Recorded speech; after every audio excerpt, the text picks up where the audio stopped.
مرحبا بكم مشاهدينا. وفي خبر عاجل، الوزير الأول الجزائري يستقبل نائب رئيس مجلس شؤون الدولة بجمهورية الصين. ولكن ادعمونا بإعجاب لاستمرار هذه النوعية من الفيديوهات.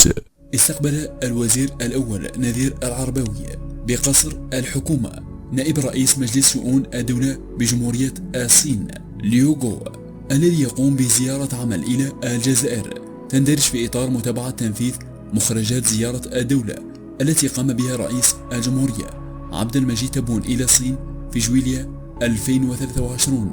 ووفق بيان لمصالح الوزير الأول، عقد الجانبان جلسة عمل تم خلالها إجراء تقييم شامل لعلاقات التعاون القائمة بين البلدين والوقوف على واقعها وآفاقها. وثمن الجانبان ما تم تحقيقه من مكاسب يترجمها حجم مستوى التعاون الاقتصادي بين البلدين، وشدد على أهمية تعزيز الشراكة الاستراتيجية بين البلدين، لا سيما في بعدها الاستثماري والاقتصادي والعسكري، بما يحقق المصالح المشتركة للبلدين الصديقين.